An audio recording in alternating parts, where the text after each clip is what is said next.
reclaimed. Those 16 acres are not there anymore. Right, let's go across to Mr. Lakshman Hake. Lakshman Hake साहब नमस्कार. लक्ष्मण आगे साहब नमस्कार. आप आज जल्दी में हैं मुझे मालूम है. बोलिए सर.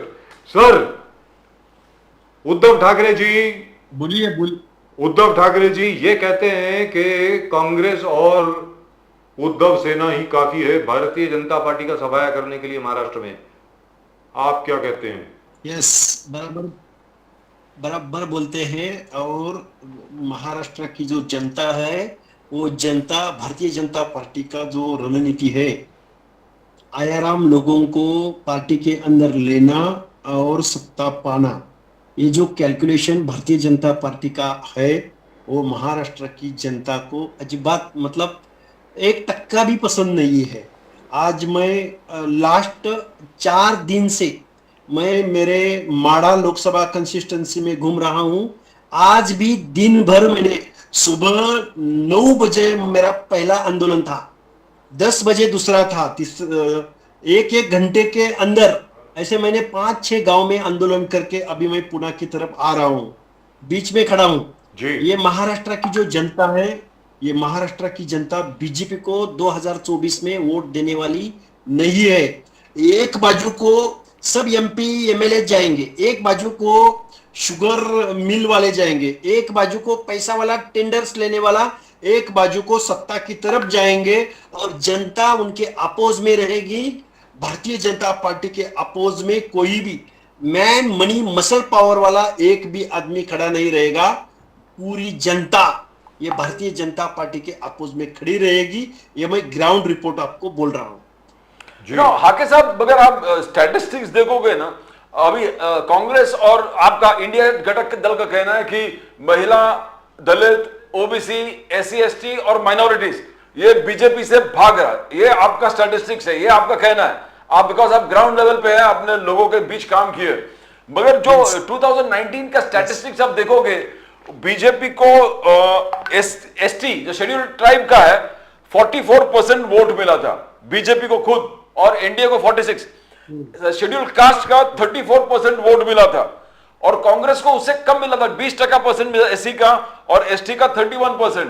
तो ये लोअर ओबीसी उनका स्टैटिस्टिक्स में लोअर ओबीसी भी आता है. 48% लोअर ओबीसी ने बीजेपी को वोट किया है और कांग्रेस ने जो 15% वोट दिया है.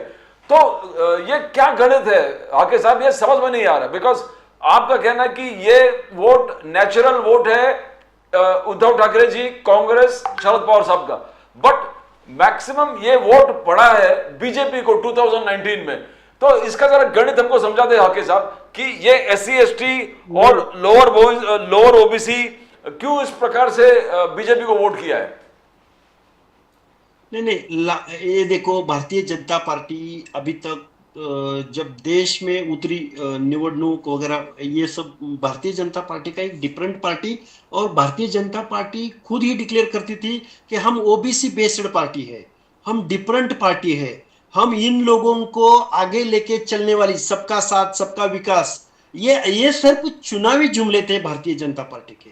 मगर भारतीय जनता पार्टी को ओबीसी, अगर ओबीसी की बात करें तो ओबीसी की मूल जो एक बेसिक जो मांग है वो जात निहाय जनगणना करना, ये इसके ऊपर नहीं आ रही है. एक बाजू को वो बोलती है भारतीय जनता पार्टी कि हमने सबसे ज्यादा मिनिस्टर ओबीसी के लिए है, एक बाजू को बोलती है कि हमने संवैधानिक दर्जा देके ओबीसी आयोग को हमने सस्टेन किया है, मगर दूसरी बाजू को वो ओबीसीओ का जात न्याय जनगणना नहीं कर रही है, और दूसरी बाजू को ओबीसीओ को बजटरी तरतूद नहीं कर रही है.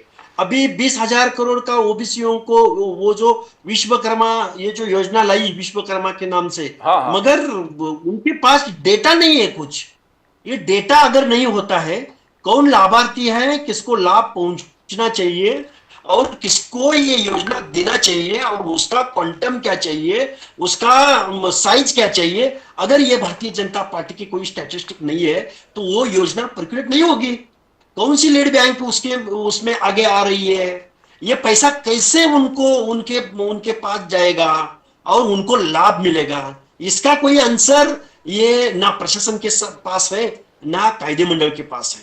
ये सिर्फ चुनावी जुमला है. बिल्कुल ठीक कहा है. जब आपके पास एम्पिरिकल डेटा ही नहीं है तो ये पैसा आप किसको डिस्ट्रीब्यूट करेंगे, कैसे करेंगे? किसको करेंगे? जब वो लिस्ट ही नहीं है इंपेरिकल तो डेटा किसको की करेंगे? बात छोड़ो, जी, लेकिन आप ये बताएं लक्ष्मण आगे साहब, डेटा के लक्ष्मण आगे साहब एक चीज आप Empirical बताएं, data- अभी चंद्रयान 3 को लेकर के भारतीय जनता पार्टी बहुत उत्साहित है। हर जगह पर चंद्रयान 3 चंद्रयान 3 चंद्रयान 3 हो रहा है, पूरा देश बड़ा उत्साहित है। आपको लगता है कि चंद्रयान की सफलता की वजह से भारतीय जनता पार्टी और मोदी जी की तरफ बहुत ज्यादा वोट पड़ेंगे क्या? साथ बोलिए sir. Stuck. I think he's frozen. There's a problem with the network. I think he's on the road to Pune, so he's standing in the middle of the road, I think. I think he's standing on the middle of the road. Thank you very much for telling me it's a network issue. So nice of you. I can tell that myself. Lakshman आगे साहब कुछ बोलने जा रहे थे लेकिन कुछ बोल नहीं पाए फिर. And he was on his favorite subject, of course, as he said, when you don't have the empirical data with regard to the OBCs or the lower OBCs, how can you distribute the money for the Vishwakarma fund that you have created? Vishwakarma fund जो आपने create किया है, फिर वो पैसा आप लोगों को कैसे पहुंचाएंगे? अभी तक लाभार्थियों को जो पैसा जा रहा है प्रदीप जी, वो इसलिए जा रहा है क्योंकि सबका डेटा आपके पास है, आधार कार्ड आपका लिंक्ड है आपके बैंक अकाउंट से, जो जीरो बैलेंस बैंक अकाउंट है, जनधन अकाउंट जो है, इसके लिए डीबीटी हो रहा है, यानी डायरेक्ट बैंक ट्रांसफर हो रहा है। लेकिन आज की तारीख में जो ओबीसीज हैं उनके पास आप पैसा कैसे भेजेंगे? Which is very very valid point. But ये जो स्कीम विश्वकर्मा की स्कीम है जो मोदी जी ने बोला कि we need to fund it and he has already allowed a lot of funds, but the fund इसको मानना पड़ेगा कि you know he is tapping that particular segment of the society which nobody earlier even thought talking about. जो carpenters है, ये जो intact community है that whose profession is into carpentering, तो to uplift that particular committee अगर allotment, but as you said हाके साहब जो बोल रहे हैं कि ये मेन पॉइंट है कि भाई आप किसको दोगे पैसे? आपने अब तक सर आप उन्हीं को दोगे पैसे, उन्हीं लोगों को पैसे जाएंगे जिनको पहले आ चुके हैं। लेट्स बी वेरी क्लियर, क्योंकि वो आपकी लिस्ट में हैं। सर जो लोग लिस्ट में नहीं हैं, जो करोड़ों लोग जिनको लिस्ट में आपको लाना है, उनके पास तो नहीं आएंगे। राइट लक्ष्मण आगे साहब बोलिए सर, बोलिए। साहब इंपेरिकल डेटा की बात छोड़ो, मैं क्या बोल रहा हूँ, ये 20,000 करोड़ की जो घोषणा की है, ये घोषणा मेरे महाराष्ट्र में एक बजटरी अधिवेशन हुआ था। इस बजटरी अधिवेशन में महाराष्ट्र के डिप्टी सीएम देवेंद्र फडणवीस ने धनगर कम्युनिटी के लिए जो यशवंत महामेश योजना है, इस योजना के लिए हम 10,000 करोड़ तक बजट उपलब्ध करके दे देंगे, ऐसी बात कही थी। मगर वो 10,000 करोड़ की बात छोड़ो, 1 करोड़ भी वो पर्कुलेट नहीं कर पाए हैं। तो ये चुनावी जुमला सेंट्रल गवर्नमेंट की तरफ से है। ये विश्वकर्मा है, ये बैंक जो लीड बैंक रहती है हर गांव की तरफ, जो स्टेट बैंक ऑफ इंडिया रहने दो, बैंक ऑफ महाराष्ट्र रहने दो, ये जो शेड्यूल्ड बैंक है, ये बैंक, ये जो कारागिर है, ये जो 12 बलूतीदार महाराष्ट्र में बोलते हैं, उसे कारू नारू बोलते हैं, ये लोग अगर बैंक के पास जाएंगे तो बैंक उसको पूछती है कि आपका बैंक स्टेटमेंट लाओ, आपका सिबिल रिपोर्ट लाओ, आपका आईटीआर रिपोर्ट लेके आओ। अगर आपके पास कोई लिक्विडिटी नहीं, आपके पास कोई तारण नहीं, तो हम आपको 2 लाख रुपए कैसे देंगे? ये बैंक मना कर देती है। और एक आदमी ऐसा रहता है जो ट्रेडिशनल मतलब परंपरागत, उसका थोड़ा सिविल अच्छा रहता है, उसका कोई बिजनेस अच्छा रहता है, तो उन लोगों को वो लोन देती है, इन लोगों को मना कर देती है। ये जो है, ये जो बैंकिंग है, बैंकिंग और गवर्नमेंट की योजना, गवर्नमेंट की घोषणा, कायदे मंडल की घोषणा, इसमें बहुत बड़ी तफावत है। और इसकी वजह से जिसको लाभ पहुंचना चाहिए, कोई बेनिफिशियरी कौन है, उसके पास ये योजना जाती नहीं है। तो मैं क्या बोल रहा हूं, ये सिर्फ चुनावी जुमला है। और टाइम बचा कितना है, और ये तो मुझे सिर्फ चुनावी जुमला लगता है। ये मुझे कोई ऐसा कोई ठोस निर्णय, मतलब बोलते हैं ठोस निर्णय, ये गवर्नमेंट की तरफ से कहने का मतलब ये हुआ कि जिनको बेनिफिट पहले जा रहा है उन्हीं के पास जाएगा, उन्हीं के पास जाएंगे। श्रीमंत बनेगा, पैसे के पास पैसा जाएगा, भांडवलदार के पास पैसा जाएगा, गरीब की तरफ जा रहा है। और गरीब सिर्फ खाने पीने का, निवास का सोचता है, ना कोई बिजनेस का सोचता। अब मैं एक एग्जांपल आपके सामने रखता हूं। ये हमारे अजित पवार साहब जो अभी फाइनेंस मिनिस्टर बन चुके हैं, ये इनके पास मैंने एक योजना रखी थी, मैंने स्टेट बैकवर्ड कमीशन की तरफ से, जो कोरोना पेंडेमिक पीरियड था, उस पीरियड में जो नाभिक रहता है, जो केस वगैरह, मुझे बार्बर बोलते हैं इंग्लिश में, वो बार्बर की इतनी समस्याएं थी, बहुत लोगों ने, एक 18 से 19 लोगों ने वो पेंडेमिक पीरियड में खुदकुशी की। जी। उसके बाद मैंने डिप्टी सीएम अजित पवार साहब के साथ पास गया और उनके पास मैंने एक प्रोग्राम रखा। प्रोग्राम रखने के बाद वो बोले कि हाके साहब, ये 4 लाख रुपए हर बार्बर को देना, ये क्या बात थे? वो बार्बर रहता है, वो वस्तारा को कितना पैसा लगता है, वाटी को कितना पैसा लगता है, वो क्रीम को कितना पैसा लगता है, जी। ऐसा बोल दिया अजित पवार साहब ने हमें। इतना, अरे 10-20 हजार बहुत हो गया। फिर मैंने उनको बोला, साहब ये परंपरागत बिजनेस है उनका, कोई लोग एसी लगाना चाहता है, कोई लोग उनका कोई अच्छा कोई मशीनरी लाना चाहता है, और कि जो अच्छा क्राउड उनके पास जाए, अच्छा क्राउड जाते हुए उनको अच्छा पैसा मिले, इसके लिए उनको पैसा चाहिए। मतलब मैं क्या बोल रहा हूँ, ये जो विश्वकर्मा, ये जो योजना घोषणा की है सेंट्रल गवर्नमेंट ने, मेरा जो महाराष्ट्र का जो 12 बलुतेदार 18 बलुतेदार वो ओबीसी से बिलोंग करता है, बहुत दिनों से ये समाज व्यवस्था की सेवा करते आ रहा है। उनके पास अभी भी एक बैंक का कोई भी प्रोग्राम नहीं जाता है, ना उनको पैसा मिलता है। वो बैंक पहला मांगती है, आप तारण क्या रखोगे, आप गारंटर किसको देंगे? अगर तुम तारण रखोगे, अपना घर रखोगे, अपना जमीन गिरवा रखोगे, इन लोगों के पास है नहीं जमीन, इन लोगों के पास है नहीं घर, तो लेकिन इनके पास अभी तक हमको तो ये मालूम पड़ता है इसमें गारंटर की जरूरत नहीं है। साहब अभी मैंने तो उनका मसौदा ठीक ठाक से पढ़ा नहीं है, मगर ये फैक्ट है और ये पर्कुलेट नहीं होगी।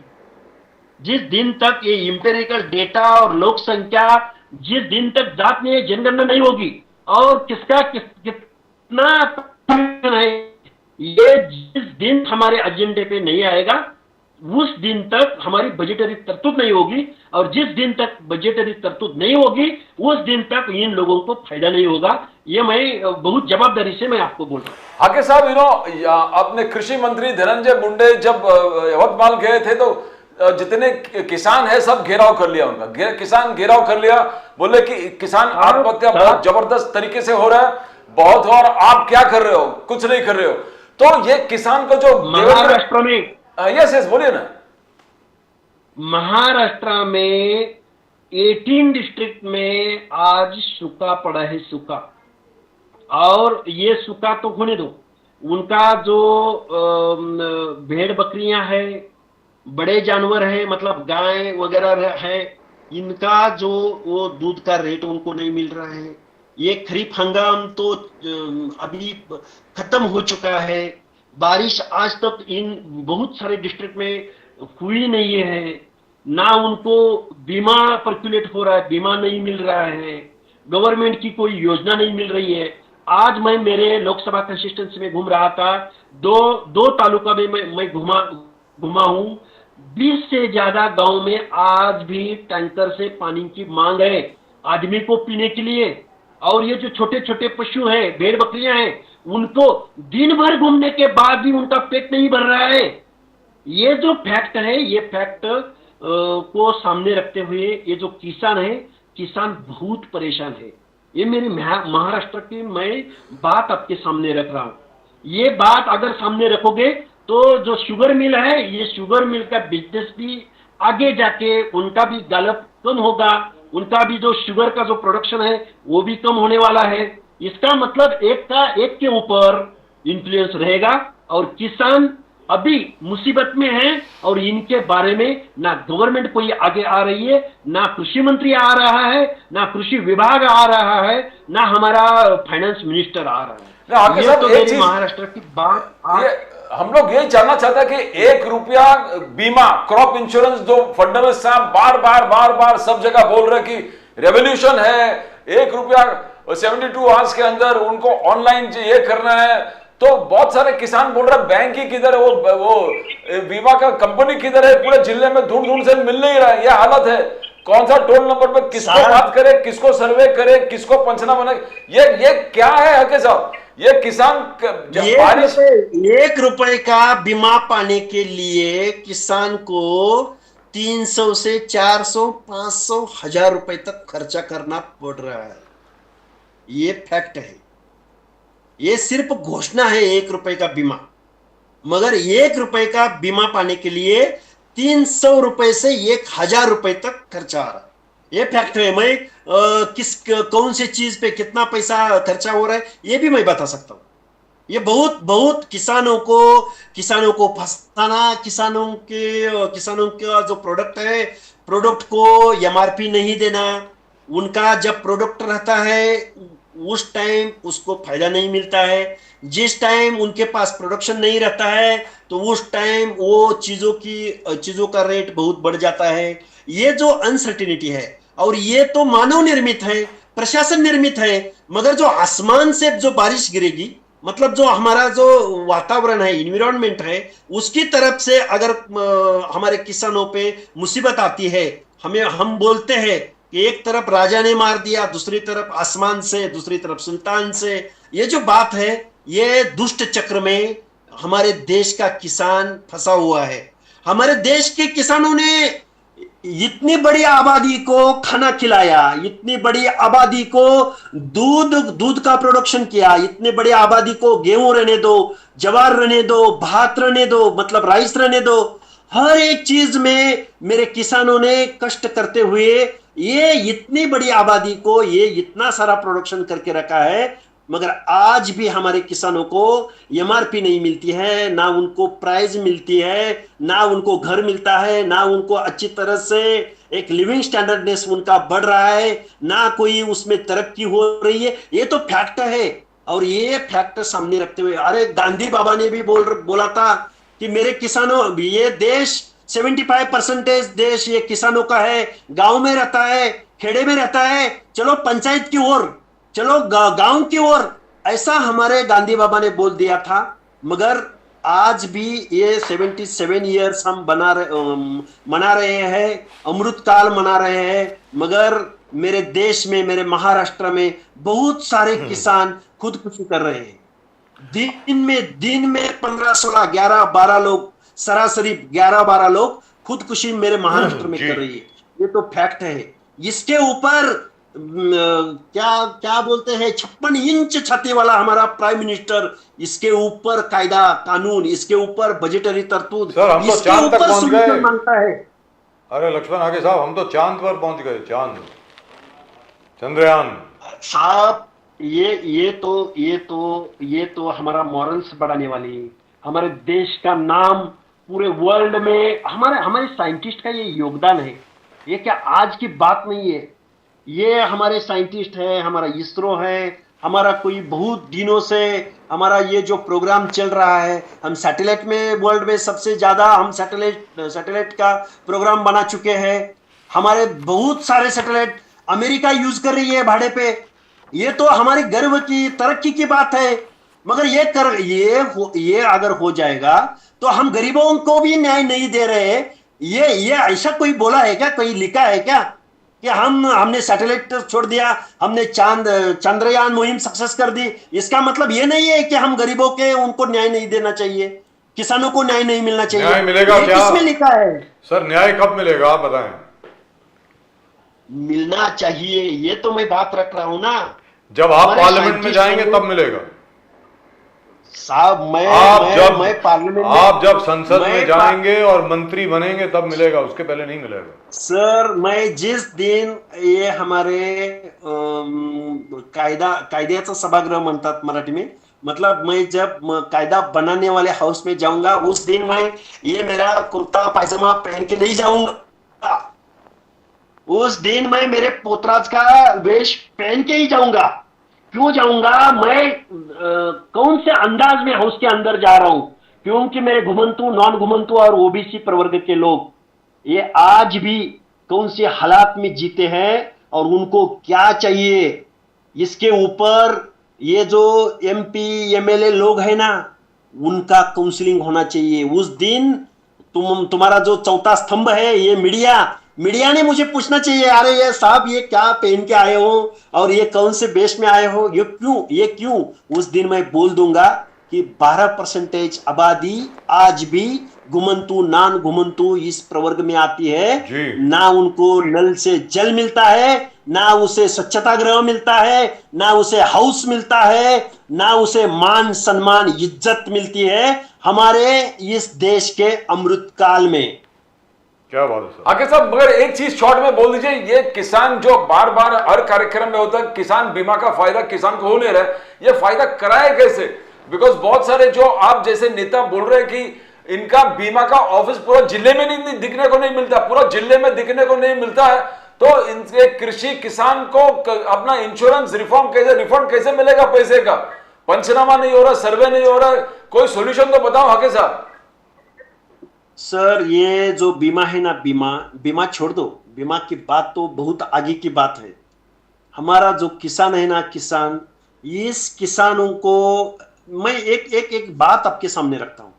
मैं जब एक छोटा सा एक्टिविस्ट होते हुए मैं जब सर्च करता हूं ना, मेरे देश में किसानों का ये समस्या है, अमेरिका में क्या समस्या है, ऑस्ट्रेलिया में क्या समस्या है, और कोई डेवलप्ड कंट्रीज में किसानों के बारे में क्या क्या पॉलिसी है, ये मैं जब जानता हूं ना, उस दिन मुझे इतना बुरा लगता है, मुझे इतना खेद लगता है कि साला ये अमेरिका में अगले 2 साल का प्लानिंग उसकी गवर्नमेंट, उस देश की गवर्नमेंट उन किसानों के बारे में अगले 2 साल का प्रोग्राम उनके सामने रखती है। हमारे देश में तो बारिश नहीं हुई है, आसमानी सुल्तानी संकट आता है, ये बहुत मतलब क्या बोलते हैं, नियोजन प्लानिंग, ये घटना होने के बाद साल 2 साल में उसके ऊपर डिसीजन लिया जाता है हमारे देश में।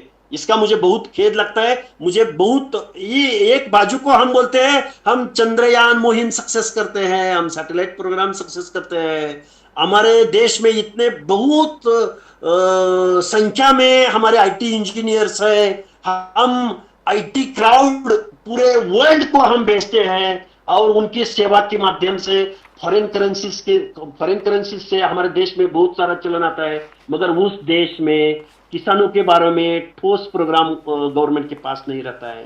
सामाजिक न्याय की प्रतीक्षा में जो अभी वे विश्वकर्मा के बारे में बोल दिया है, इन लोगों के बारे में ठोस प्रोग्राम, जो एक्टिव प्रोग्राम होना चाहिए, जो पर्कुलेट होने वाला प्रोग्राम चाहिए, इसका कोई नियोजन हमारे देश के सामने नहीं है।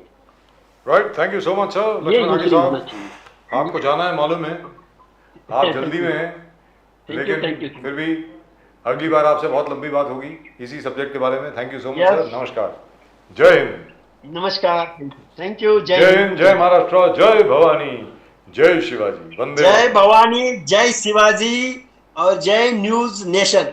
Nation now nation now, sorry. Thank you so much sir, thank you very much, Really really wonderful. Thank you. Always wonderful talking to Mr. Lakshman. He is also full of energy, हमेशा enthusiastic, पूरा always जोश, full of energy and always और specially OBC वीजेएनटी, वो जो हर चीज शुरुआत वही से होता कि नहीं इनको न्याय मिलना चाहिए, इनको न्याय के लिए लड़ना पड़ेगा, ये करना पड़ेगा, जानकर समाज का रिप्रेजेंटेशन होना चाहिए। जी, very sincere, very sincere. That is the most important point, and that's what we love about him. He's amazing. I mean, not necessarily merely because of the fact that he's in the Shiv Sena, but also because he is what he is. Very young, very sincere, and seems like a very honest sort of chap who's really working hard for at least the OBC community, which is fantastic. And young leaders coming out like this is always, cause a welcome sight. Welcome sight. Feel full of confidence that the future is absolutely bright. In every party, you find young blood coming out and saying we need to do this, we need to have reforms, we need to do fighting. I remember the Congress you had today also. You had that Hanumanta Pawar coming from Marathwada. Yes. जिस जोश में बोले कि we need to insurance का, हमको, मैं खुद गया हूँ 3 दिन ऑफिस के बाहर बैठा, नहीं हुआ काम, फिर भी और मालूम भी नहीं कि किसकी इंश्योरेंस है। बिल्कुल सर, सबसे बड़ी बात है, and that has happened to a Congress leader by the way. Yes. He is a political leader. वो बेचारे, उनको कुछ नहीं मिल रहा तो बाकी सबको क्या मिल रहा होगा? सीधी सी बात है Pradeep ji. Right now time for us to go and let's first take a few comments. I think we have got a few comments. आप अपने कमेंट्स जरूर भेजते रहें ऑन नेशन नाउ पर आप अपने कमेंट्स भेजें। प्रदीप जी और मैं कोशिश करेंगे यहाँ पर आपके सारे कमेंट्स पढ़ने के लिए। आपने अगर चैनल को सब्सक्राइब नहीं किया है तो ज़रूर सब्सक्राइब करें. जैसा कि आप जानते हैं, nation now is your channel. Alright, let's take a look at some of the comments which have come in. दिखाएं.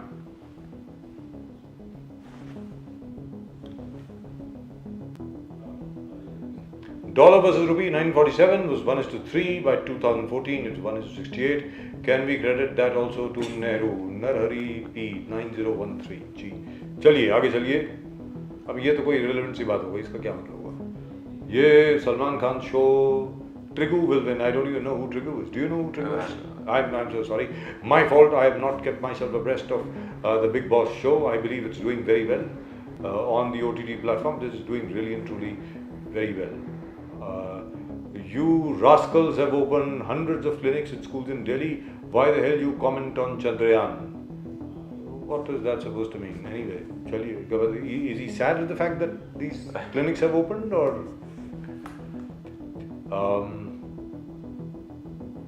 मोदी स्टेचर नहीं, मोदी का स्टैचू बनेगा, वो भी वहाँ यहाँ कोई नहीं जाता. Ajay Sharma. Alright. Again, I think from Mr. Suresh Chandrarajan's. Who's that idiot guy? What he said, Nehru? Nonsense. Kabali. Was it you or was it Suresh Chandrarajan? Yeah, could be either of us. I think could be either of us, but which is all right. And then this is about Mr. Anil Sharma, who was there with us yesterday. Yes. His brother is still doing really well. This is Dreams Shorts. One of the best interviews of Anil Sharma ji, very down to earth person. I'm a huge family fan of Apne Deol's and Sharma ji. Also special thanks to Anil ji for reviving Deol's career whenever warranted. Deol's always deserved the best. Anil ji has been instrumental in presenting him the way they are, and also beyond the usual soft character. He knows and understands the pulse. Well done, Sharma ji. और नीचे नाम है साहब, वो ज़रा नाम दिखा दें please. Can you take off the top band, the top scroll? वो जो scroll आप चला रहे हैं ऊपर, वो ज़रा हटा दें, so that I can see the name of the person who sent it. Can we do that please? I think nobody's listening to me. Nobody listens to me anyway these days. Manoj Dhingra. Manoj Dhingra. Thank you so much, gentlemen. Manoj Dhingra. Manoj Dhingra, sir, thank you very much. Right, let's move on. Can we move on, please?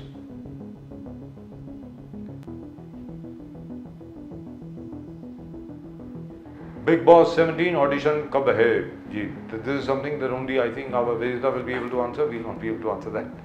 Ji. Priyanka Gandhi dares BJP to arrest her. This was Mr. Rakesh Shetty. Search CAG के बुरे दिन आने वाले हैं. नदीम मोहसिन.